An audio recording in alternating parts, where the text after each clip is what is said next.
Good evening, everyone, and welcome to the English Lessons for All debate. Tonight, we will discuss the motion, higher education is overrated. We have two skilled debaters joining us. First, the affirmative team will speak, followed by the negative team. After both have presented their main arguments, they will have a chance to respond to each other's points.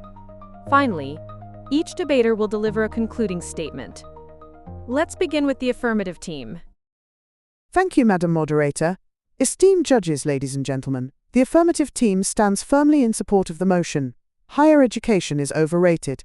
We contend that the pervasive narrative championing a university degree as the sole, or even primary, pathway to success and fulfillment is a dangerous oversimplification that often blinds individuals to more suitable and often superior alternatives. We are not here to dismiss the value of learning or personal growth, but rather to question the inflated and often unchallenged assumption that a traditional, four-year degree is universally beneficial or even necessary in today's rapidly evolving world.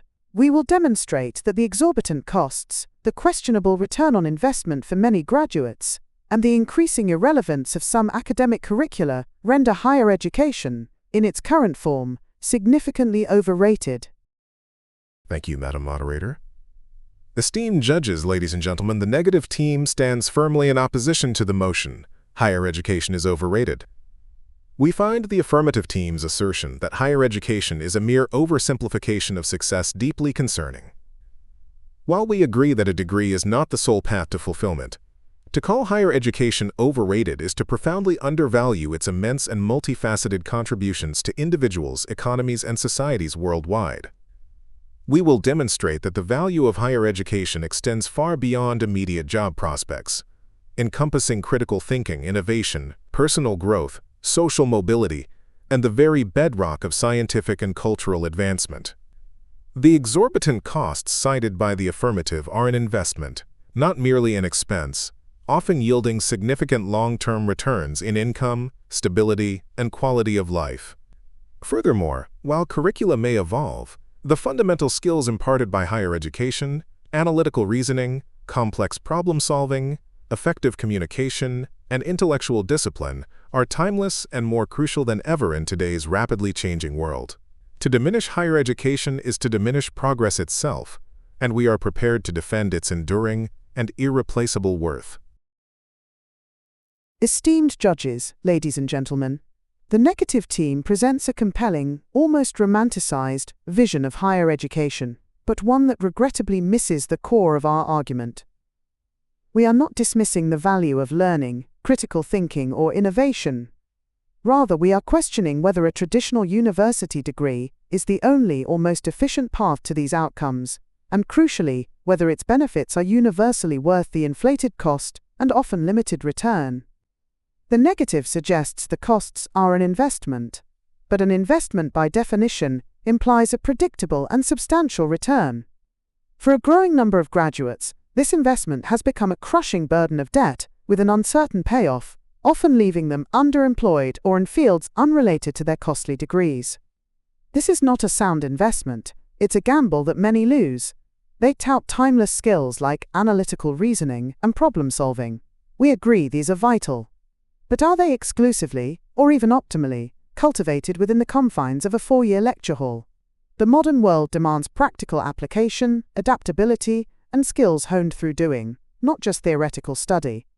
Vocational training, apprenticeships, industry-specific certifications, and entrepreneurial endeavors are proving far more effective at developing these actionable skills, often at a fraction of the time and cost, and with immediate relevance to the job market.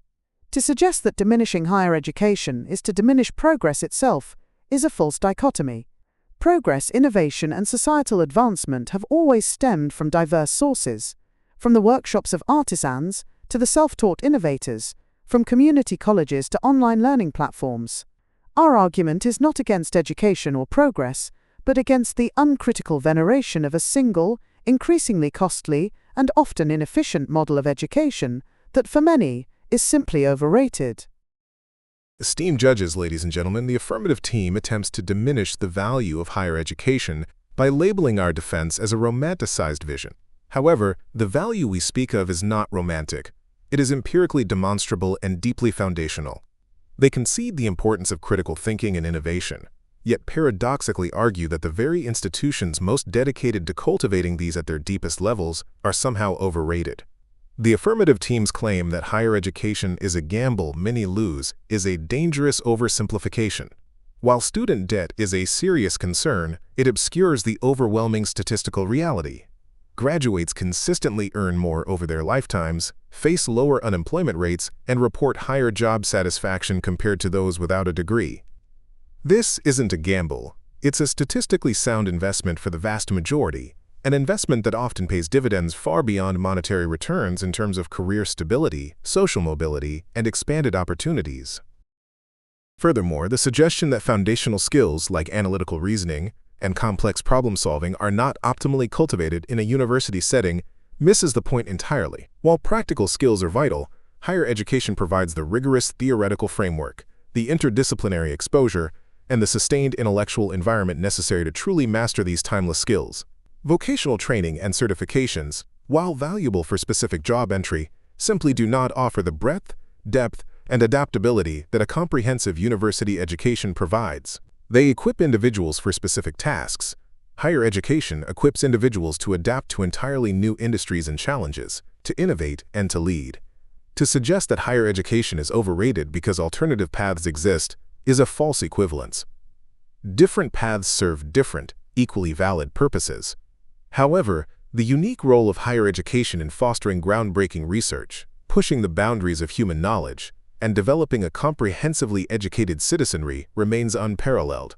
Diminishing its value as overrated is to misunderstand its fundamental contribution to societal progress, not just individual careers.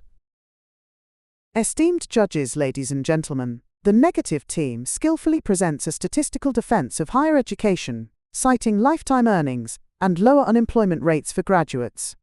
However, these figures, while factually correct, often paint an incomplete picture and, critically, fail to address the core of why higher education is increasingly overrated. Yes, graduates, on average, earn more. But is this solely due to the degree itself, or are we observing a self-selecting group? Individuals already possessing ambition, discipline, and support, who would likely find success through various avenues. Furthermore, these aggregate statistics obscure a concerning reality for a growing segment of graduates: the stark rise in underemployment. The National Center for Education Statistics, for instance, reports that a significant percentage of recent graduates are working in jobs that do not require a bachelor's degree. They are technically employed, but often in roles that fail to leverage their costly education, leaving them with substantial debt and a limited return on their investment. This isn't a sound investment for the individual when they are saddled with an average of over $30,000 in student loan debt, often for a job they could have secured years earlier without the degree. The negative also claims that foundational skills are uniquely cultivated in university. We contend that the practical application of these skills, critical thinking, problem-solving, adaptability, is often more effectively and affordably honed through vocational training, apprenticeships, and direct industry experience.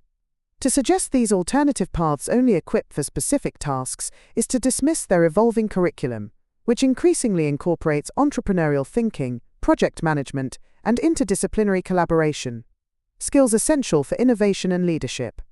We are not denying that universities contribute to groundbreaking research, but we must differentiate between the institutional value of research and the individual value proposition of a four-year degree for the average student.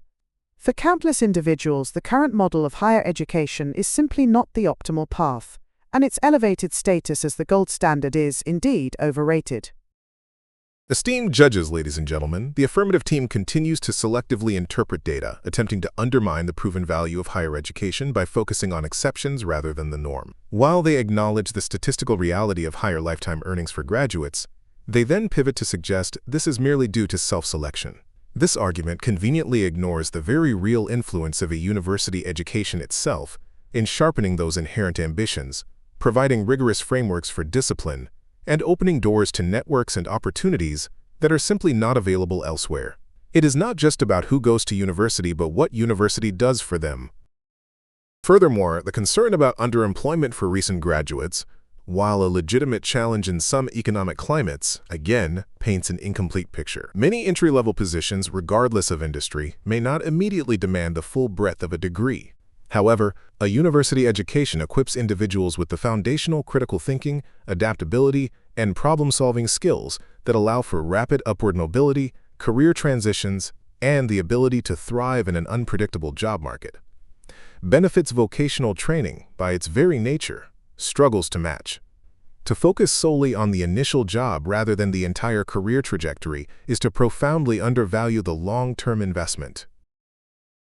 The affirmatives claim that practical skills are more effectively and affordably honed through vocational training, again, misses the crucial distinction. Vocational training teaches specific applications. Universities teach the underlying principles, theories, and methodologies that enable individuals not just to perform a task, but to innovate, to lead research, to question existing paradigms, and to create entirely new industries. While vocational paths are invaluable for specific career entry, they rarely provide the depth of theoretical knowledge or the breadth of interdisciplinary exposure essential for complex leadership roles or groundbreaking innovation. These are not merely evolving curricula but fundamental differences in educational philosophy and outcome.